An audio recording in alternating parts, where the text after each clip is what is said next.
La Unión Europea incrementa su presión sobre Venezuela con un nuevo paquete de sanciones. El Consejo Conjunto de los Ministros de Exteriores y Defensa de los 28 lo refrendará oficialmente en su reunión en Bruselas de este lunes. Este consistirá en un embargo de armas y en un veto a las exportaciones de equipos que puedan ser utilizados para la represión interna o para vigilar las comunicaciones electrónicas. Además, los socios comunitarios van a estudiar la creación de una lista de personas a las que considere responsables de la situación en el país, a las que les prohibirá viajar a territorio comunitario y congelará los bienes que puedan tener en la Unión. El gobierno chavista y la oposición, bajo el paraguas de la Mesa de Unidad Democrática, comenzarán el miércoles una nueva ronda de conversaciones en la República Dominicana para intentar avanzar en una solución a la crisis política que vive el país. Mientras tanto, el presidente Nicolás Maduro ha convocado este lunes a todos los acreedores de Venezuela para tratar de refinanciar sus deudas y evitar, aunque solo sea temporalmente, el fantasma de la suspensión de pagos.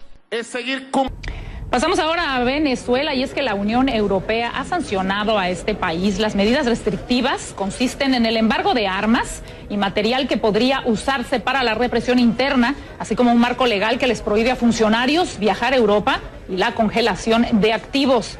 Los 28 ministros de Relaciones Exteriores del bloque comunicaron que reafirman el diálogo como la única manera de abordar y solventar la crisis, la necesidad de realizar procesos electorales creíbles y transparentes que siguen sin reconocer a la Asamblea Constituyente por su falta de legitimidad y representatividad, y también subrayaron la importancia del respeto a la Asamblea Nacional. Hicieron un llamado urgente a que se restablezca la legitimidad democrática. Y vamos a pasar con nuestra corresponsal Claudia Rebasa hasta Londres, quien nos tiene más de esta información. Claudia, muy buenas tardes, adelante. Hola, muy buenas tardes para ustedes, María Regina. Así es, un contundente comunicado publicado por la Unión Europea, los cancilleres que se reúnen en Bruselas este lunes, en donde, si bien, María Regina, no mencionan nombres específicos, instituciones específicas quienes serían sancionadas, dicen que estas medidas serán implementadas de una manera gradual y flexible y pueden ser extendidas al tener como objetivo cualquiera persona que estaría involucrada en la falta de respeto a los principios democráticos o a la ley y a la violación de derechos humanos. Un contundente comunicado de aproximadamente 6 párrafos. Más temprano, María Regina, escuchemos a la jefa de la política externa de la Unión Europea, Federica Mogherini, hablar de diferentes temas en una conferencia de prensa, y también se refirió al anuncio sobre las sanciones de Venezuela. Escuchemos. No se trata del momento, sino de la evolución de la situación. Yo quisiera resaltar que hay negociaciones creíbles, significativas. Hay preparaciones, se está trabajando en reuniones en los próximos días. Esperamos, personalmente solo espero que esta decisión sea un marco legal solamente, porque tenemos pasos positivos en negociaciones políticas y que estas no se... Esa fue Federica Mogherini, la jefa de la diplomacia europea, resaltando una posición muy clara de parte del bloque europeo. Ellos esperan que estas sanciones se queden solo en el marco legal por ahora, y se esperan que hayan avances en Venezuela, tanto por parte de la oposición como por parte del gobierno, para tener un avance en las negociaciones que puedan dar una solución a la crisis. Mogherini ha sido muy clara, ha dicho que por ahora ellos han preparado estas sanciones, son muy contundentes. La fase segunda sería todavía si es que ellos no ven avances en Venezuela. También es importante resaltar que ellos han pedido a ambas partes a tratar, tanto al gobierno como a la oposición, a tratar de llegar a una solución negociada, y que depende de Venezuela y de sus actores el poder tener una solución a esta crisis. María Regina. Así es, Claudia, pues Federica Mogherini lo acaba de decir, que tiene muchas esperanzas en que esto pues suceda y no tenga entonces que implementarse ni siquiera la que está en este momento, mucho menos en caso de que la situación empeore. Y es que si es así, como ya nos informabas, se habla de nombres y apellidos en una lista que congelaría bienes y pues también les prohibiría la entrada a Europa. ¿Puede tomarse esto, Claudia, como una amenaza al gobierno de Venezuela? Es una primera llamada, María Regina, por la preocupación por la que el bloque, como bloque, todos los países miembros de la Unión Europea tienen en cuanto a la situación en Venezuela, a la falta de respeto por ciertas instituciones democráticas. No es una amenaza en este momento porque, como lo hemos dicho, no mencionan instituciones, no mencionan organismos, no mencionan nombres específicos, pero es una primera llamada a decir, nosotros estamos tomando esto muy serio, los estamos monitoreando, estamos viendo que esperemos que haya una solución a la crisis. Si esto no es posible en el terreno, pues tendremos que implementar sanciones específicas, y es por esto que ellos hablan de un marco legal por ahora que se podría expandir a temas específicos y nombres específicos. María Regina. La Unión Europea aprueba por unanimidad implementar un embargo de armas contra Venezuela. Además, se acordó establecer un marco legal para prohibir viajar a los dirigentes del país sudamericano, así como la congelación de activos. Estas medidas restrictivas fueron criticadas por el presidente venezolano en su programa televisivo Los Domingos con Maduro. El mandatario lamentó lo que calificó de ataques y destacó que son sanciones militares contra su nación. Los gobiernos europeos ven necesario aumentar la presión sobre el Ejecutivo bolivariano por la supuesta falta de avances sobre el terreno. Los embajadores de los 28 ya habían acordado imponer estas restricciones el pasado miércoles, por lo que en esta jornada los ministros de Exteriores se limitaron a su aprobación formal sin discusión previa.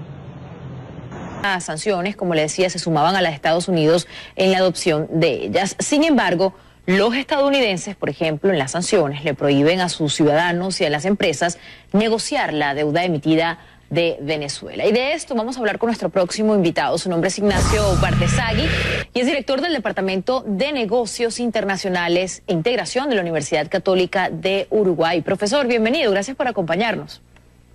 Buenos días, Alejandra, un gusto. Hay que comenzar hablando de estas nuevas sanciones de la Unión Europea. Ignacio, ¿qué efecto pueden tener en la negociación de la deuda del gobierno de Venezuela? Y bastante, porque en definitiva no le permite la negociación. Gran parte de los tenedores, Alejandra, de bonos de Venezuela son canadienses, estadounidenses, europeos. Entonces las sanciones lo que impiden es negociar. Eso le quita posibilidades al gobierno de Maduro de tener éxito en prorrogar los pagos que ya está, vencidos, ¿no? Hablando precisamente del nuevo decreto de Estados Unidos, vamos a resumir brevemente lo que ya sabemos que se anunció la semana pasada. Prohíbe operar nueva deuda emitida por el gobierno de Venezuela y PDVSA, pero además prohíbe las transacciones en bonos propiedad del sector público venezolano. ¿Cuáles entonces serían las consecuencias de las medidas anunciadas? En definitiva, al inviabilizarse la negociación, podría entrar en default. Es muy probable que Venezuela, si no hace compromiso a los pagos, va a incumplir, por lo tanto entraría en default, que es lo que proyectan las calificadoras de riesgo. En ese sentido, podría de cualquier forma renegociar su deuda con Rusia y con China, y de allí poder pagar los 2.000 millones de dólares que le quedan de aquí a fin de año. Pero desde el momento en que no puede negociar con los tenedores de los bonos, la situación en Venezuela se ve cada vez más compleja. Podría en estos momentos entrar en default, como usted dice, pero estaría ya, Ignacio, trazando Venezuela sus bonos de deuda a precios de default. Y le pregunto esto porque muchos analistas sugieren que ya se encuentra Venezuela en un default encubierto. Y sí, eso es lo que están diciendo las calificadoras de riesgo. Venezuela lo niega, incluso dice que está empezando ya a hacer los pagos correspondientes, estos 200 millones de dólares que tendría que entregar hoy, pero la situación es determinadamente compleja, los bonos van a caer, y bueno, depende, creo, sí, de la situación de Rusia y de China, donde es muy probable que esos 3.000 millones de dólares se puedan renegociar. Es una deuda también importante con Rusia y con China, que asciende a los 40.000 millones de dólares, pero estamos hablando de una deuda total de 150.000 millones de dólares, que es mucho dinero y que agrega a una Venezuela que le puede incluso perjudicar las operaciones de venta de combustible en Estados Unidos. Claro. El default podría generar problemas en ese negocio que agravaría aún más la crisis. Sobre todo con la compañía Citgo. Pero hablando precisamente de las sanciones, Ignacio, si bien más de un 60% de los tenedores de bonos son estadounidenses y canadienses, y bueno, como acaba de mencionar, europeo, y las sanciones prohíben a los ciudadanos negociar con Venezuela, ¿cuáles son las opciones que ahora le quedan al gobierno venezolano aparte de lo que acaba de mencionar, China y Rusia?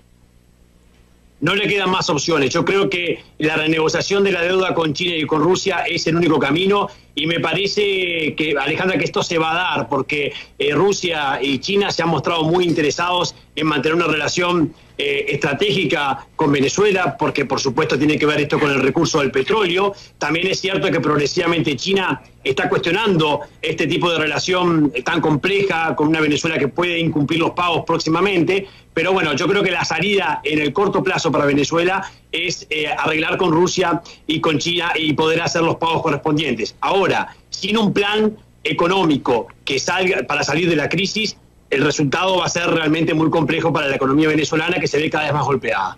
¿Y podría salir algo de este nuevo ciclo de negociaciones que estaba, por ejemplo, anunciando el gobierno de Venezuela?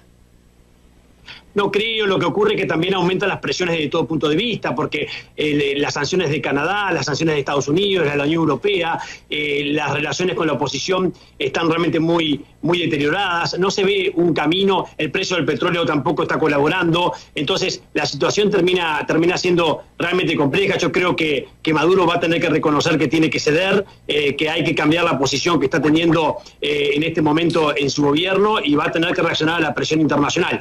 La crisis económica iba a ocurrir, hace mucho tiempo que la vamos observando, pero la crisis en el incumplimiento de los pagos internacionales iba, a mi juicio, a acelerar la caída del gobierno de Maduro, y es muy probable que esto se dé si no se logra una renegociación con China y con Rusia, que son sus únicos dos aliados en este momento. ¿Y qué ha dicho China y Rusia al respecto? ¿Tú ves una apertura por parte del gobierno de China y de Rusia en poder ayudar incluso al gobierno de Venezuela a no entrar en default? La situación de Rusia es de apoyo por el momento. La de China es un poquito distinta. Yo creo que China va a apoyar en primera instancia, pero sí está ya empezando a revisar la relación que ha generado con Venezuela, que le preocupa, y que le preocupa también generar un deterioro con otras potencias internacionales como lo es la Unión Europea o el propio Estados Unidos, por sostener el régimen de Maduro. Por lo tanto, creo que va a ir por el lado de Rusia, probablemente con China, pero esto no es en el mediano y largo plazo. Esto es para solucionarlo en el corto plazo. Venezuela va a tener que cambiar su posición y Maduro va a tener que reaccionar frente a las presiones internacionales, que cada vez son mayores. ¿Y qué podríamos ver con Citgo, que también se convierte en un gran protagonista del ojo de esta tormenta? Lo que ocurre, Alejandra, que ese es lo que falta para que realmente Venezuela pierda todos los ingresos, porque es el negocio de las exportaciones de petróleo a Estados Unidos, es lo fundamental. Entonces, si realmente se complica las negociaciones con el default, probablemente las operaciones de esta empresa venezolana en Estados Unidos, que todavía son, digamos, muy importantes en dinero, se puedan ver afectados. Y ahí yo creo que la presión aún es mayor. Y no hay que descartar que Estados Unidos ya le está comprando mucho menos petróleo a Venezuela a Estados Unidos, porque se autoabastece también, pero es probable que las medidas sean de comprarle cada vez menos. Entonces no puede en este momento Venezuela diversificar las ventas de petróleo rápidamente a otros mercados, porque tiene un deterioro muy importante en sus buques de transporte de petróleo, tiene un deterioro muy importante en la comercialización, en el financiamiento. Entonces es muy difícil cambiar de destino en las exportaciones de petróleo de Venezuela hacia otro mercado que no sea Estados Unidos. Entonces sería un golpe muy fuerte el que estaríamos viendo en lo que queda del año o en el